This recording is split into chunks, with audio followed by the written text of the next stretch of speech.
questionably talaga. Mismo ako nakaranas, experience. Bumoto ako, inilapan ko yung balota, maingat ako, hindi nagkaroon ng overvote. No? Sinaksak ko yung balota, sa makina, ayaw kainin, inulit ko ulit, ayaw kainin. So tinawag ko na lang yung chairman ng BEI, ikaw na nga yung maglagay sa balota. Kinain naman yung balota. Paglabas ng resibo, blanco. Wala. Tapos, merong silang ginawa, yung card na hawak ng chairman ng BEI para maka-issue ng receipt. Doon yung technical person ng COMELEC. May lumabas na resibo. Ang resibong lumabas, yung mga kandidatong hindi ko binoto. At itong technology na ginamit po ngayon sa eleksyon na ito, hindi pa po ito nasubukan sa ibang bansa. Dito nila unang sinubukan itong technology na ito. Ewan ko kung saan gawa ito. Kung gawa ito sa Korea, sa Amerika, o sa Europa, o sa China, o sa Japan. Pero ginawa po yung Pilipinas na guinea pig. Experimental dito sa Pilipinas. Magandang hapon sa inyong lahat. As clearly pointed out by Attorney Torion, I am here as an adopted candidate of PDP and to lend my full support sa gagawing hakbang ng PDP na nag-adapt sa akin. And at the same time, I am here for the simple reason that I cannot be oblivious to the observation, the call and the plea of not just who voted for me, but for the many other voters na nakita itong napakaraming irregularity, anomalies ng nasaksihan nating lahat itong nagdaang halalan. And yung ating mismong Commission on Election should also be not oblivious to the observations of not just one party, not just one or two candidates, but rather the observation prevailing as even up to this very moment ng maraming mamamayang Pilipino. And we are tired of every election, pagkatapos na lamang ay laging kini-question yung integridad at kredibilidad ng naturang halalan. So it's time, and I ask the newly elected legislators of both houses, sa Senado at sa Kongreso, na amindahan na natin itong automated election system law, sapagkat ang sinasabi naman talaga ng ating saligang batas, secrecy in voting pero full transparency pagdating sa counting. At marami naman na tinulungan ang ating butihing Vice President Inday Sara Duterte na nagwagi. Marami naman na inendorso si Pangulong Duterte na nagwagi. Tingnan naman natin kung sila'y how will they respond into the call of the many people. Balik na tayo sa manual counting sa precinct level at ang automated na lamang ay yung transmission ng resulta pagkatapos bilangin ng mano-mano sa precinct level. After all, yung automated election law, kaya naman ito ipinatupad at naipasa upang iwasan yung naging masaklap na experience nating mga Pilipino nung 70s and 80s, even up to the early 90s, yung ballot box snatching, yung ballot box stealing, at yung mga violence at the precinct level counting dahil nabilangan ng tama yung boto sa presinto, subalit nawawala yung ballot box. And to address that anomaly experience in the past, balik sana tayo sa manual counting sa precinct level at ang transmission na lamang automated. And I call on the many new and incoming, the re-elected senators and congressmen and women na natulungan ng malaki ni Pangulong Duterte sa kanyang endorsement at ni Vice President Inday Sara Duterte. We have 3 years. At itong 3 taong ito, sana ay gawin nila yung nararapat nang sa ganun matuldukan na yung lack of transparency, lack of accountability, lack of integrity and credibility in the conduct of our elections. Yun lamang, and again, I am here to lend support, my full support sa gagawing hakbang ng PDP at ng aking mga kapwa kandidato sa Duterte 7. Yeah.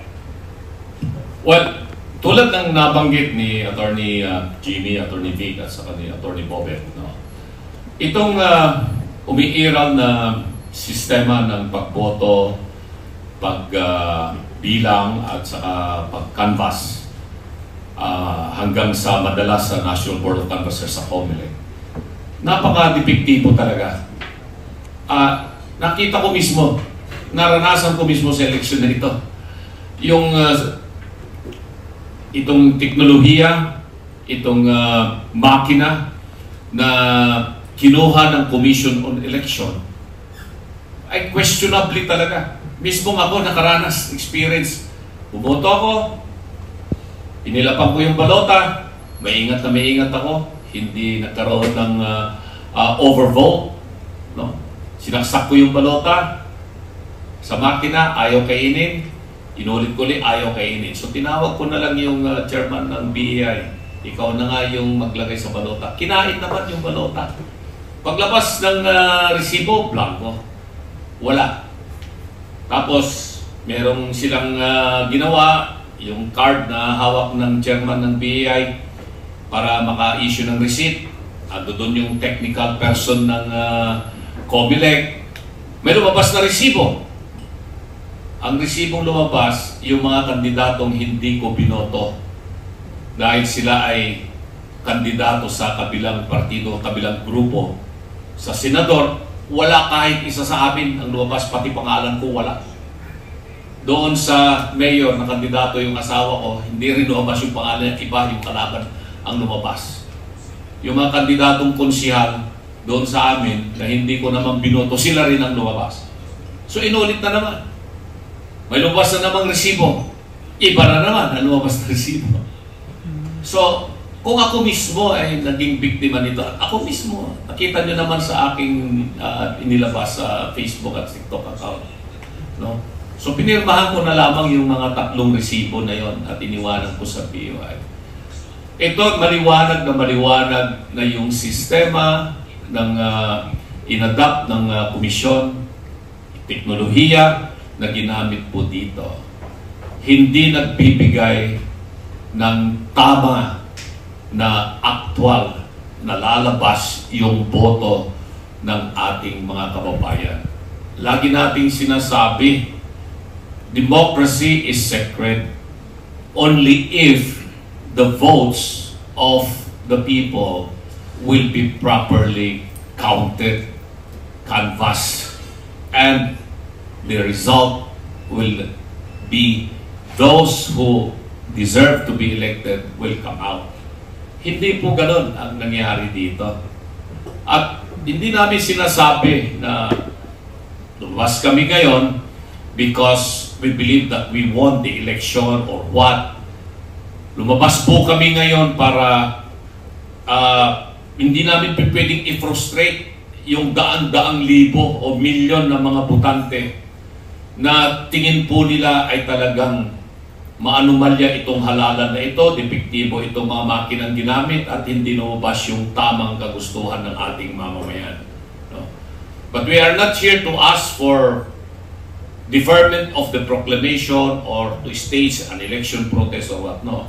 Andito po kami para sabihin sa mamamayang Pilipino, tulad ng sinabi ni Atty. Torion, kung depektibo naman itong sistemang umiiral sa pagboto, pagbilang, pag-canvass, ano pang sasabihin natin? May demokrasya pa sa Pilipinas kung ganito yung sistema ng eleksyon.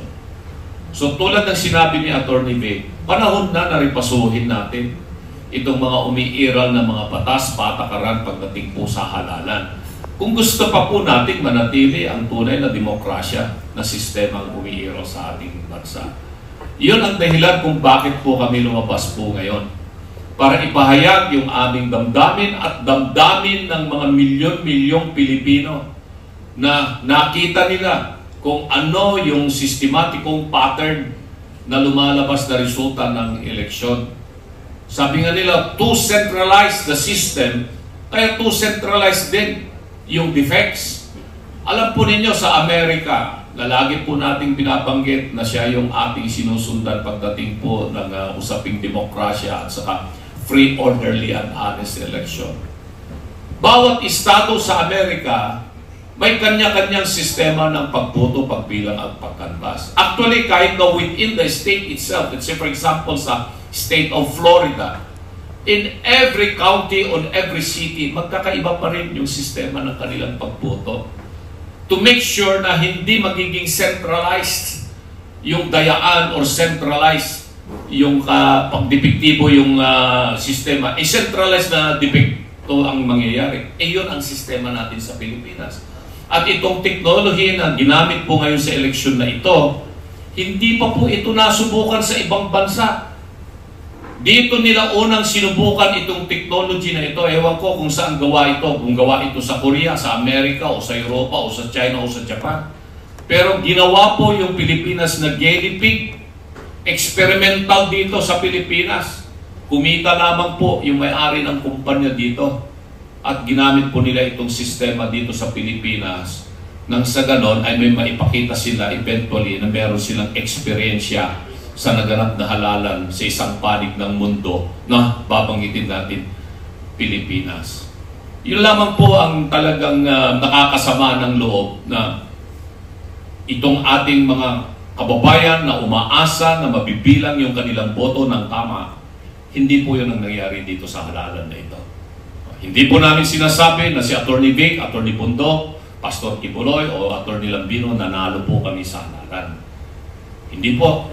Hindi namin clinic-claim po yun. Ang clinic-claim lamang po namin dito ay hindi lahat ng mga bumoto para sa kandidatong gusto nila sa halalan na ito, yung boto nila ay nabilang ng tama. Dahil depektibo yung mga makina at mga teknolohiya na ginamit po rito sa halalan na ito. Centralized defect ang nangyari dito. At ito ang masakit dahil wala tayong recourse. Yung Commission on Election lamang po kasi ang isinasaad ng ating saligang batas as the last agency which can decide pagdating po rito sa mga issues tungkol po dito sa election na ito. Otherwise, you go up to the Senate Electoral Tribunal kung gusto mong magprotesta or eventually to the Supreme Court. Hindi po natin kakayanin ang gastusin sa gano'n. Kami ng tatlo rito, wala po kaming ganong karaming pera, kaya wala po kaming political advertisements sa television, sa radio. Nagtyaga na lamang po kami sa inyong mga vloggers ng social media account. Wala po kaming kasamang mainstream media sa aming pag-ikot-ikot. Samantalang sa kabila, siyempre, sila ang pinunduhan. Sila ngayon ang sinamahan ng mainstream media. Kaya mas nakilala yung mga ibang kandidato kaysa sa amin. Lalong-lalo na pagdating sa election protest. Magkano yung gagastusin pag nag-file ka ng election protest at Torion? Aabot ng mga 300 million pag nag-file ka ng election protest. Bakit mo para naman gagawin yun? No? Wala nga tayong 3 million eh. Ano ba yung 300 million? So yun po yung dahilan kung bakit po kami lumabas ngayon.